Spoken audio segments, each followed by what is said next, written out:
Hi, this is Kristen Taylor, and this is a Pulse video conversation, and we're with Ben Rigby today.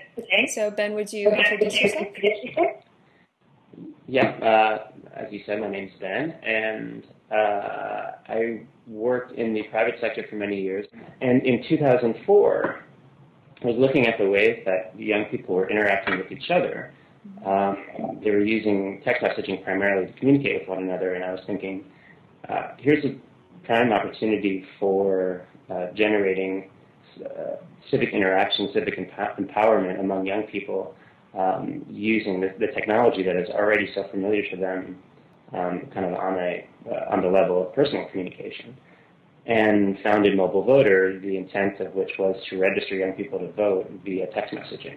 So I did that project for 3 years, and in the final year, 2006, we ran this national campaign. We received funding from Pew and MacArthur and did this national campaign and registered tens of thousands of voters, partially via text messaging, mostly via the associated web component that we built in partnership with what is now Credo Mobile. And recently wrote a book to kind of summarize the learnings from that 3-year period. And the book is called Mobilizing Generation 2.0. And out of that project came this new project that I'm working on, which is called The Extraordinaries. And I came up with this idea, and I said, what if you could use your mobile phone to participate in the volunteer economy in some way? What if you could either connect with an organization who needs your help, who is in your vicinity? So say you're at a bus stop and you miss your bus and the next one's an hour later. What if you could look to your mobile phone and say, oh, there's a soup kitchen 2 blocks away that I could go help for 20 minutes, and all they need is 20 minutes help, and they happen to need it right now. Either that mode, or what if you could do the actual volunteer opportunity on your mobile phone?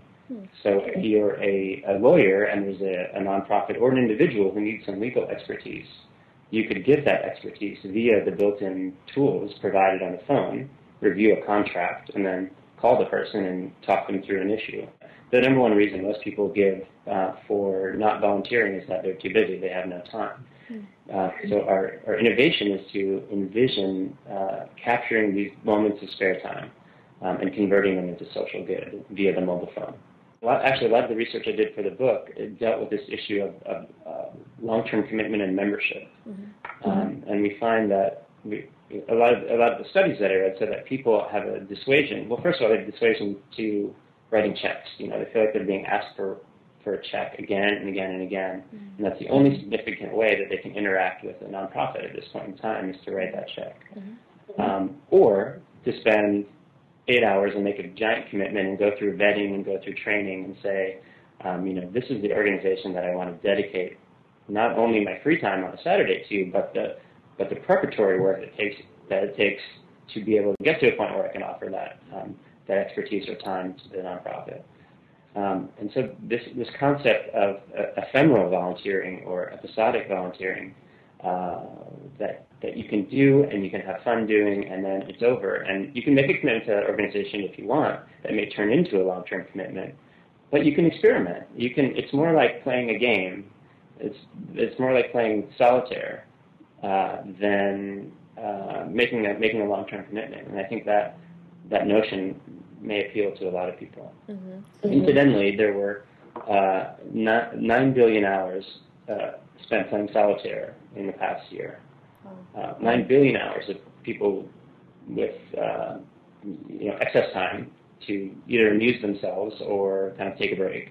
If a fraction of that time could be spent volunteering, it could do some major good in the social good field. We have an Android application that we've built as a prototype, and we're building an iPhone application. And we're setting up some pilots now in San Francisco where we will connect, and we'll cull these opportunities very carefully in the beginning so that we can create an ideal scenario for testing out various factors in the interactions that take place. So, and there are 2 groups. There are people with needs, and there are the people who have high expertise. So we're cultivating relationships with those 2 groups right now, and connecting them to each other via the software. And in the future, my hope for it is that we'll be able to create some kind of Craigslist-like free-for-all where if you're an individual or a nonprofit or anybody with a need, you can connect to another individual who has the expertise to solve that need. Could there be a text messaging model?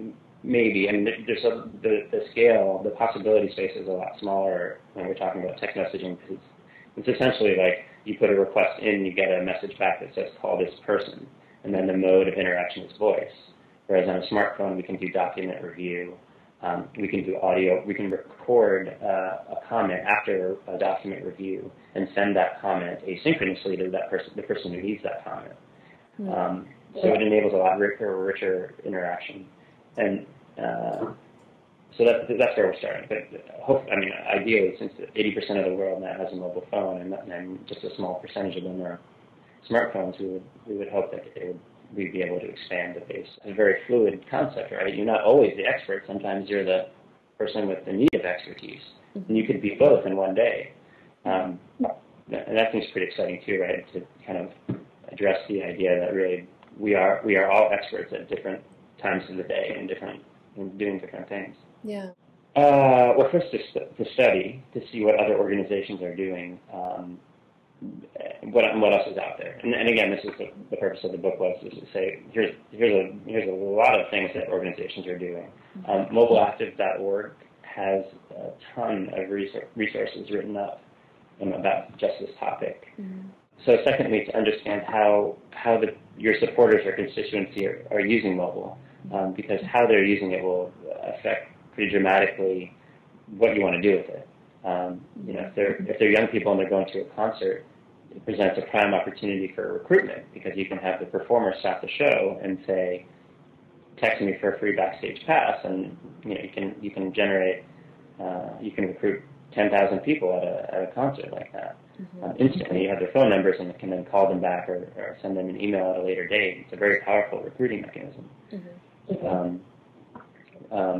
But if your campaign or your organization attempts to achieve a different end, say there's a good example by the Blue Ocean Institute, where they're trying to remind you to text fish info when you're near a fish market and about to purchase a fish, so that you can get back its eco footprint.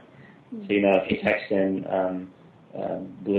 Atlantic flounder, you can see that maybe that's not such a great idea to buy that. I don't mean any bad words on Atlantic flounder, because I don't know if that's one of the ones that's bad, but you can get back information about the cause that's important to the Blue Ocean Institute by retrieving data at a location where that data is timely and relevant. So creating a text campaign around the interaction mode and location, especially when it's location specific. Where can we find out more about your project? You can find out more at theextraordinaries.org. And we have a video there that my partner and project lead, Jacob Kalker, had developed. And it's a good watch. He created some music to it. It gives it a very 80s vibe, and it's fun to watch. Great. And mobilevoter.org is the parent organization operating the initiative. Okay. Great. Well, thanks so much. Thank you.